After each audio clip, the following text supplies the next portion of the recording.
Salut à tous les fans d'Inazuma, c'est Zana Storm, critique de la saison 1 d'Inazuma Eleven, c'est parti. On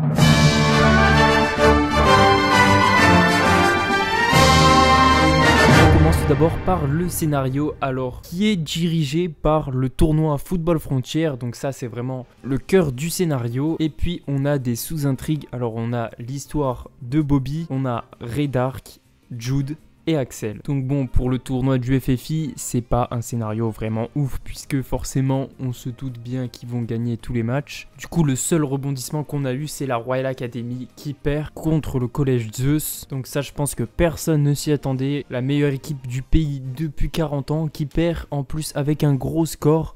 Donc Raymond, qui croyait qu'elle allait peut-être gagner le tournoi Football Frontier un peu facilement puisqu'elle avait déjà gagné la Royal Academy, elle se retrouve finalement contre une équipe beaucoup plus forte au final. Donc ça c'était plutôt pas mal parce qu'on ne s'y attendait pas du tout. Ce qui est beaucoup plus intéressant par contre, c'est les sous-intrigues avec les personnages. On est parti tout de suite. On commence donc avec Bobby qui est un infiltré de la Royal Academy chez Raymond et donc il doit fournir des informations à Redark sur l'équipe de Raymond parce que Redark, on sait qui déteste Raymond, mais finalement il va commencer à culpabiliser et finalement il va couper les ponts totalement avec Jude, donc avec Redark, parce qu'il préfère tout simplement jouer avec Mark Evans. Il préfère jouer ce football là, il aime bien sa philosophie, il aime jouer les matchs jusqu'au bout et se donner à fond plutôt que certaines fois tricher. Donc Bobby est vraiment très attachant parce que dès le début tu vois que Mark Evans a de l'effet sur lui, parce que dès le début quand Mark l'encourage etc, lui il est plutôt en train de lui dire m'encourage pas, tu vois je suis un espion. Donc ça se voit que directement il a de l'empathie pour Mark Evans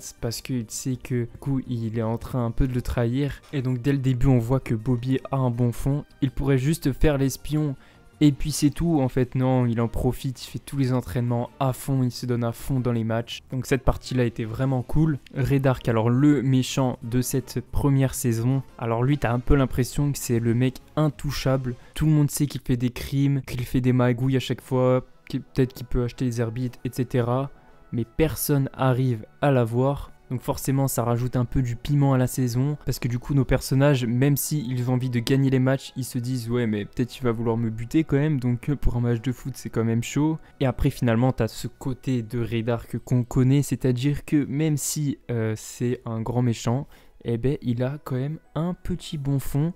Et c'est donc pour ça que par exemple, alors qu'il veut faire tomber les poutres sur le terrain, eh bien il va glisser à Jude que le malheur s'abatte sur ceux qui crachent vers les cieux. Donc ce qui a mis la puce à l'oreille à Jude, qui a pu ensuite parer son piège. Donc il fait le méchant mais il veut pas qu'on tombe dans ses pièges. C'est pour ça que ce personnage, ça le rend très intéressant. Alors Jude Sharp, ma sous-intrigue préférée de cette première saison, lui c'est le personnage, il a pas eu le choix, il doit suivre Redark depuis le début, et forcément à force d'entendre toutes les conneries que peut balancer Redark, au bout d'un moment ça rentre et il se met un peu à penser comme lui. Et malheureusement il y a Mark Evans qui va arriver, et dès le premier match, quand il voit que Mark Evans ne renonce pas et qu'il arrive à arrêter le triangle de la mort, c'est fini pour Jude. Il va complètement envier Mark Evans, il va littéralement regarder tous ces matchs. On voit vraiment qu'il est envieux parce que par exemple il va dire à Thomas Feld que c'est une équipe d'idiots et que Mark Evans c'est un gros idiot. Donc ça montre bien qu'en fait il les descend justement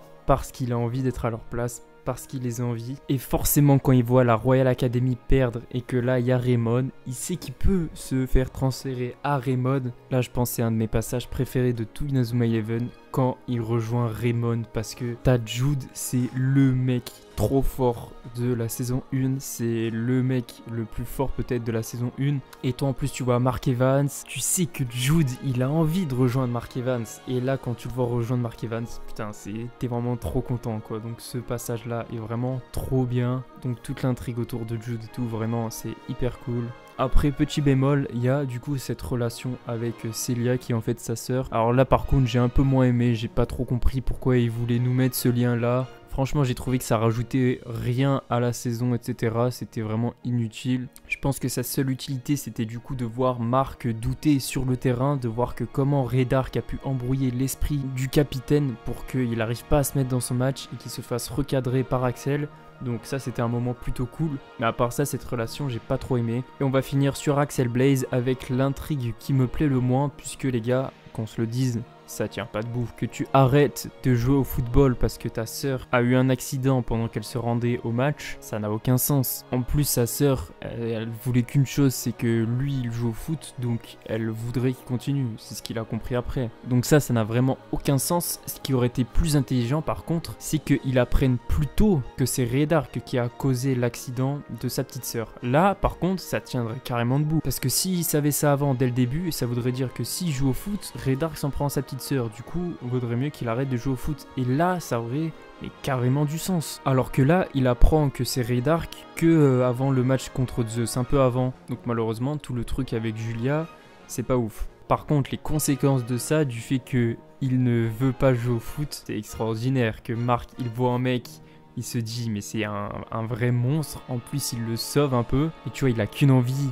c'est qu'il soit dans son équipe. Nous aussi, on a qu'une envie, c'est qu'il soit dans l'équipe de Mark Evans. Alors qu'on voit qu'il veut pas, c'est vraiment trop frustrant. Et ça, c'est vraiment bien joué de la part de Level 5. Ça me permet d'enchaîner directement sur les 2 premiers épisodes qui sont clairement pour moi peut-être les 2 meilleurs épisodes de tout Inazuma parce que c'est des perfects. Surtout l'épisode 1. Dans l'épisode 1, il y a vraiment tout. Il y a tout.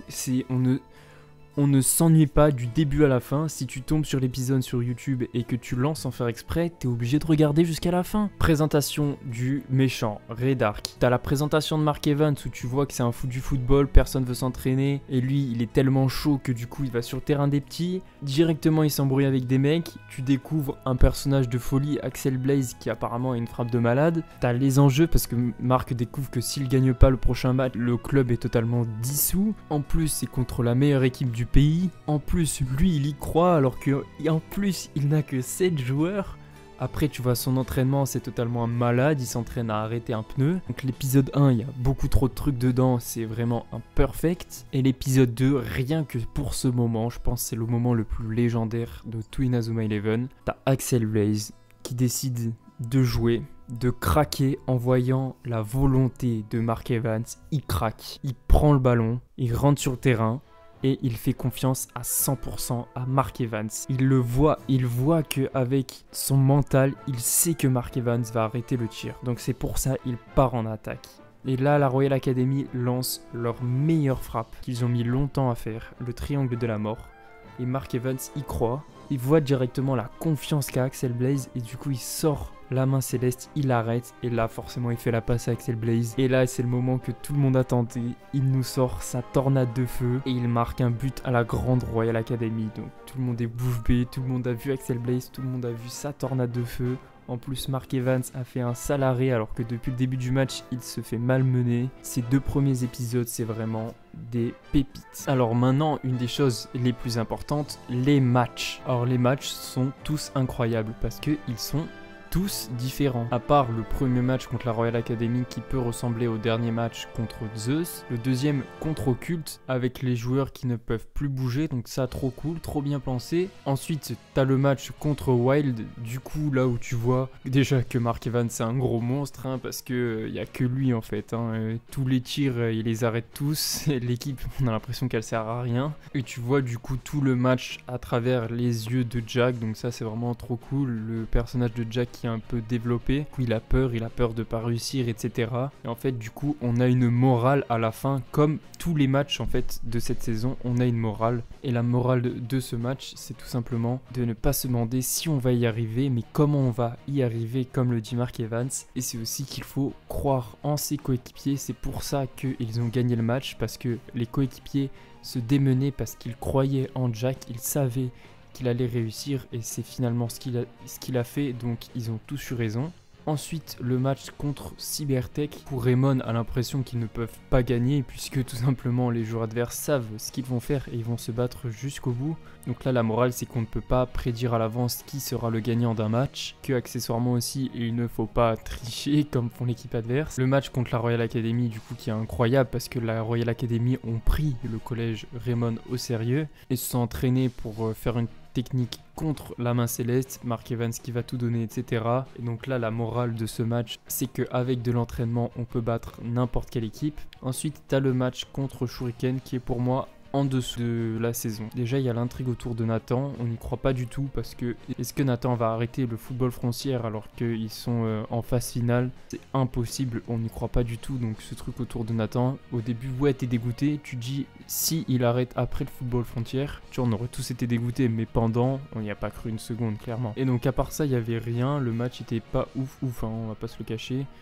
Et donc j'ai pas décerné de morale. Le match contre Teria, là du coup avec Jude, on va pas en reparler, mais du coup c'est beaucoup trop bien de voir Jude. Et ensuite tu vois la défaite de Raymond comme tu ne l'as jamais vu aussi proche, parce que tu crois vraiment qu'ils vont se faire éliminer. Et finalement ils ne lâchent rien, donc là c'est clairement la morale de toute la saison qui est dans ce match, c'est qu'il ne faut jamais rien lâcher. Ensuite tu as le match Kirkwood qui est clairement le match qui est là pour préparer la finale, parce que c'est le match qui va mettre des doutes à Mark Evans qui n'arrive plus à arrêter les frappes adverses. Et en même temps on a la preuve qu'une équipe c'est 11 joueurs, parce que les triplés Murdoch, même s'ils étaient forts, il fallait qu'ils jouent en équipe et c'est une équipe qui gagne, pas des individualités. Et du coup on va parler du nectar des dieux, franchement qui a une très bonne utilisation parce qu'on le voit qu'un seul match et on voit l'impuissance de Raymond mais qui finalement arrive à battre la triche, le dopage grâce à leur mental et à leur cohésion d'équipe. Quand tu n'as pas le nectar des dieux, tu es encore plus motivé et du coup ça surpasse ce dopage. Les entraînements alors qui étaient vraiment trop bien dans cette saison, avec déjà les entraînements pour les super techniques, personnellement j'adore ça, l'entraînement pour le trampoline du tonnerre ou encore pour l'oiseau de feu ou la main magique. Tu vois toutes les étapes de la mise en place de la technique, où tu vois le mental des joueurs, etc. Moi, franchement, je kiffe. Alors maintenant, on va parler des personnages. Alors déjà, Mark Evans, quel personnage incroyable avec son mental, sa bonne humeur, tout. Enfin, le mec, il est parfait, quoi, à part à l'école. Mais je vais faire une vidéo spécialement sur Mark Evans. Donc c'est pour ça que je vais pas trop entrer dans les détails dans cette vidéo. Donc ensuite, on a Axel Blaze, lui qu'on aime parce que c'est le meilleur attaquant et il ne se vante pas, juste il fait ses matchs et puis il parle pas beaucoup. En plus, il est très intelligent, même s'il a une grosse puissance de frappe. Il ne joue pas que sur ça, il réfléchit, voir les adversaires, etc. Donc c'est vraiment un très bon perso. Et il sait recadrer ses alliés quand il le faut. Jude Charm qui est aussi un très bon personnage parce qu'il arrive à se remettre en question. Au début, il aimait pas Raymond, enfin en tout cas, il croyait qu'il aimait pas Raymond. Et finalement, il se met à les rejoindre. Donc vraiment un très bon personnage. Ensuite, les persos secondaires qui sont plutôt cool. En tout cas, ils ont tous une personnalité différente. T'as Jack qui est le peureux, qu'on doit tout le temps motiver, etc. Sinon, il arrive à rien. T'as Sam qui, lui, clairement, il est vraiment drôle. Il fait toujours des actions bizarres, tu vois. C'est un peu aussi la victime, tu vois. Dans les entraînements, c'est toujours le premier à passer. Et du coup, c'est lui qui se fait défoncer au début de chaque entraînement. Donc ça, c'est vraiment drôle. T'as Todd et Timmy, les deux petits qui sont pas très forts et qui font bien rigoler. Donc non, franchement, les persos secondaires, ils sont plutôt pas mal. Tu as Eric. Alors Eric, on va en parler un petit peu. Son histoire de l'accident, on va pas se le cacher, c'est un peu n'importe quoi. En quelle année, juste parce que tu peux pas jouer au foot, tu dis à tes amis que tu es mort? Les gars, c'est trop bizarre, on est d'accord. On va parler un peu de l'humour qui est franchement très bien. Déjà, t'as Mark Evans et un passionné de foot, tu vois, c'est le mec, c'est le capitaine en plus, donc il est censé tout savoir. Et quand il lui manque des infos, etc., à chaque fois c'est drôle. Par exemple, quand il sait même pas quel est le prochain match de l'équipe, voilà, c'est trop drôle. T'as à chaque fois qu'ils font les entraînements et qu'ils se font dégommer parce qu'ils font des entraînements de malade, c'est assez drôle. Jim qui fait peur à chaque fois, enfin le mec il est dans son coin et il parle pas et à chaque fois il dit aux autres qu'ils sont mystiques ou quoi, alors que lui c'est le plus mystique de tous, donc ça c'est aussi assez drôle. Après niveau musique, bon c'est un des points forts hein, de Inazuma Eleven, donc la musique vraiment trop bien. Les images, elles sont belles. Par contre, il y a des fois où les visages sont mal faits, on va se le dire. Le personnage qui parle est toujours bien fait. Par contre, si on regarde les personnages d'à côté, non, il y a des dessins qui sont mal faits. Sinon, l'image est très belle, il y a des belles animations. Après, l'intensité des épisodes, moi j'ai vraiment bien aimé. C'est-à-dire qu'ils se sont pas dit on va faire tant d'épisodes et puis ils remplissent. Non, ils ont une histoire. L'histoire remplit les épisodes. C'est comme ça que ça se passe. Par exemple, il y a le match d'Otaku. Ça dure un épisode. Et franchement, c'est trop bien. Moi, 2 épisodes, j'aurais clairement pas aimé. Et donc là, j'aime vraiment bien. Souvent, c'est 2 épisodes pour un match. Et donc, t'as bien le temps d'avoir tous les entraînements, toute l'histoire, etc. C'est bien intense. Et je préfère largement ça qu'il y ait 2 fois plus d'épisodes avec moins d'intensité. Et pour finir, quelque chose qui peut peut-être manquer, c'est les tactiques, parce que c'est vrai que dans ces matchs, c'est plutôt technique de tir, technique d'arrêt, et comment on va faire une technique qui va marcher, comment on va faire une technique de gardien qui va marcher, et il n'y a pas trop de tactique de jeu. Après, moi, j'ai pas du tout trouvé que ça manquait, c'est la première saison, donc on n'est pas obligé de faire des tactiques, etc. On pose les bases c'est les techniques, on fait les techniques, donc personnellement ça me va comme ça qu'il n'y ait pas trop de tactiques, etc. Mais c'est possible que vous ayez un autre avis. En conclusion les gars, cette saison c'est une des meilleures saisons. En tout cas je pense que c'était vraiment difficile de faire mieux comme première saison, ça nous donne grave envie de voir la suite. On a un Mark Evans attachant, on a envie de voir ses prochaines histoires, etc. Personnellement c'est la saison que j'ai le plus regardé parce que tu peux la regarder autant de fois que tu veux. Elle se regarde toujours autant en fait, hein. Je m'en lasse jamais. Parce qu'en fait elle est tellement courte, tu vois, t'as 26 épisodes, tu les vois pas passer, donc je pourrais la regarder je sais pas combien de fois. Sur ce, cette critique est terminée. N'oubliez pas que même si j'essaye d'être objectif, il y a forcément des trucs où vous n'allez pas être d'accord avec moi. Si vous voulez, vous pouvez me le dire en commentaire et je vous répondrai, on pourra en discuter. J'entrerai plus en détail sur les personnages dans ma tier list du coup sur ces 3 premières saisons. Sinon on se donne rendez-vous samedi prochain à 11h pour une nouvelle vidéo sur Inazuma Eleven. Et puis sur ce les gars on se dit ciao.